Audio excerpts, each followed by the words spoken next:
Hello everybody, I am Paola Guthrie and I am here to share information that I learned from a book from Brendon Burchard. The title is High Performance Habits. And the book is kind of intimidating at first because, oh man, I thought I'm not a CEO, I'm not in charge of, hundreds and hundreds of people.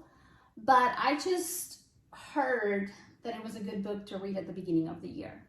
And I know it's not the beginning of the year, but I just now finished reading it about 2 weeks ago. So I figure why not to share what I learned.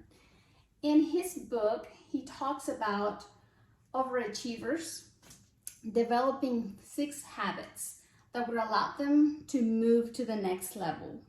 And the first one is clarity.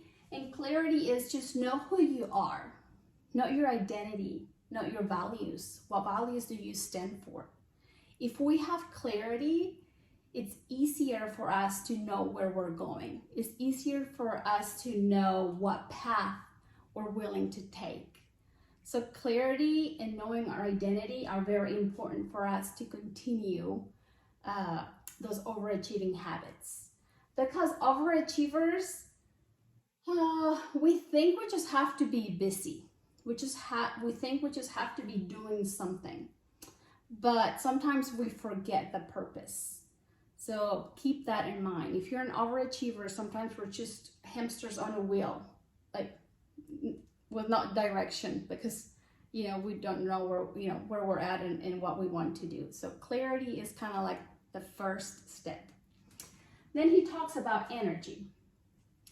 And sometimes we think, well, we get energy from coffee, which no, we truly don't get real energy from coffee. Some of you might think, well, if we must eat in order to get energy.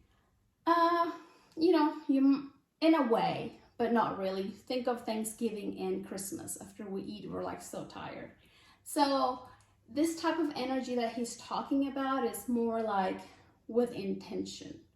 He shares that his technique is every time he walks, opens the door and walks through a doorway, he says to himself, bring the joy, bring the joy.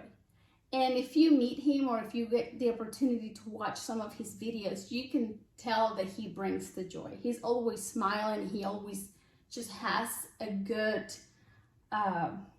feeling just watching him. He's a happy guy. So when he talks about energy, is like have the intention of how we want to perform.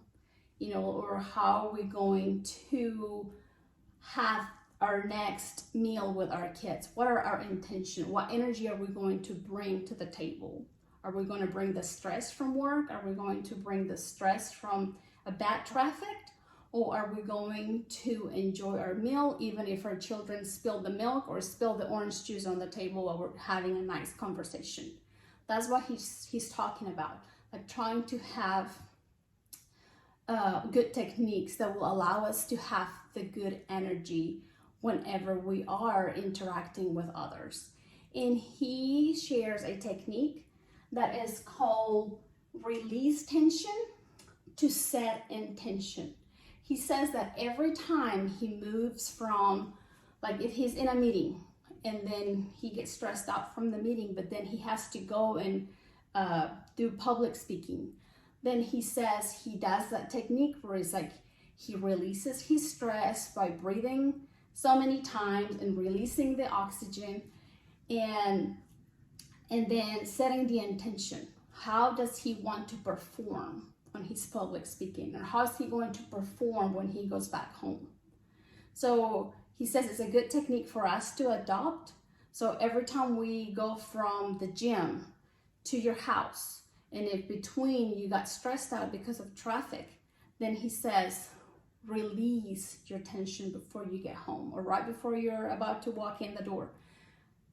Breathe in, breathe out, release your stress and set the intention. How do you want to spend the next 30, 50 minutes with your family once you're home? What is the energy that you're going to bring in? Same thing with your clients. How do you want to behave towards your workers or your clients? So I thought that was a pretty neat technique. The release intention release tension, and set intention. The next habit he talks about is necessity. In necessity, he said that we must develop that necessity to move on, as in move on to the next level or move on to finish our project. It's very important to develop our why. Why are we doing it? What's moving you? The why is usually the fuel that's going to take you to finish your task, to finish your goal. So he shared a phrase. It's not his phrase, and he didn't name the author of the phrase. It was within a story that a soldier was talking to another soldier, a soldier that didn't have the ability to walk after he came back from war. So they were trying to encourage him. And this phrase says that a warrior's destiny is greater than his wounds. And to me, it spoke to me. I don't know why, but it's like a warrior's destiny is greater than his wounds. So sometimes we're going to have sad days. Sometimes we're going to fail at something that we're doing, and we have to learn and figure out how to do it better. So those are the wounds that sometimes we're going to have in life, but not because we're having a bad moment means that we have to give up, because we have a destiny to fulfill. So I really enjoy that phrase. And that's for our necessity. We have to know our why. That's our fuel to meet our goals. And then he talked about productivity, which is setting goals. Sometimes overachievers, like I said, we think that we just have to be moving and doing something, but we are not really producing anything. We're like hamsters walking on a wheel that is taking us nowhere. So it is important for us to make sure that we are producing something. Make sure that our goals we have short-term goals and long-term goals. Because if we set goals that are 2 years away, then it's going to take us a while to see the productivity. And sometimes whenever we set short goals and we see that we accomplished it, then we get happy and we get motivated to continue to go. So it's important for us to see, well, what is our productivity? What have I done? So if our productivity is low, then what goals do you have? Are they short-term or are they long-term?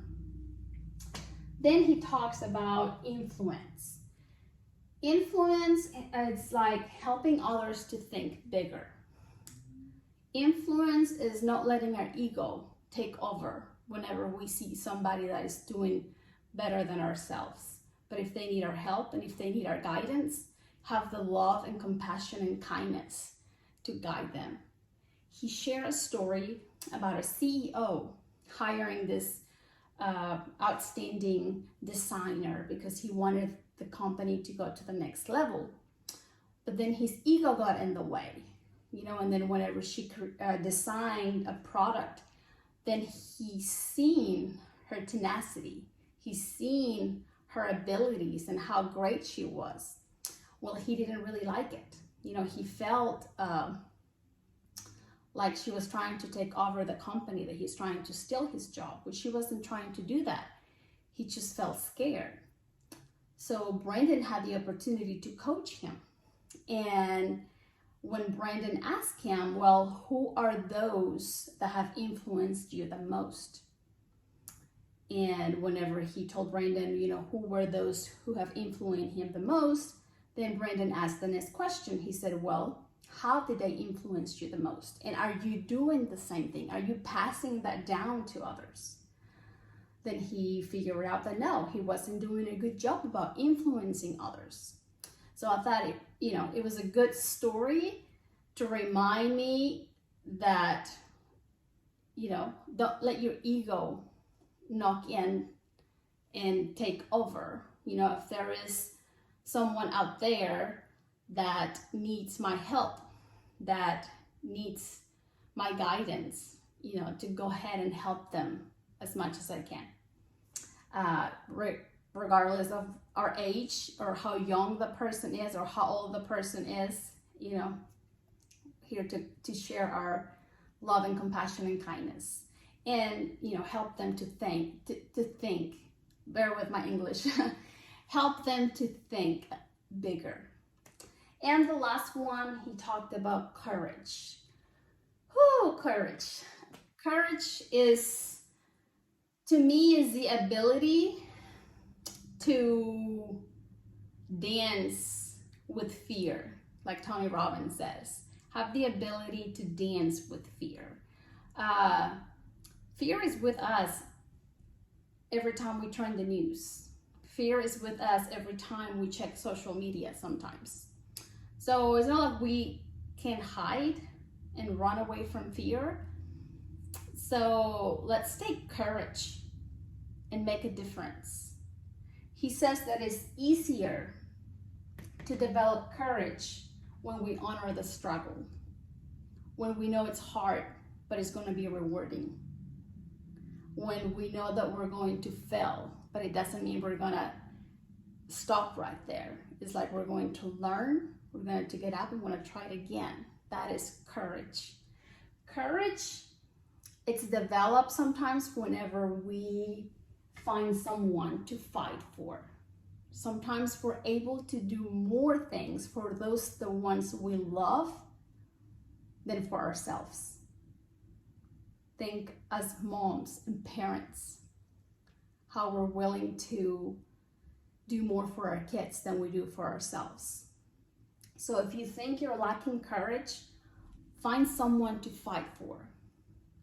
Find someone to say, I'm going to do it because of this person deserves it. Or if you're having a hard time dealing with courage, honor the struggle. It makes us stronger. It shapes our strength. I hope this information is helpful to you. Blessings to you all. I am working on my next book.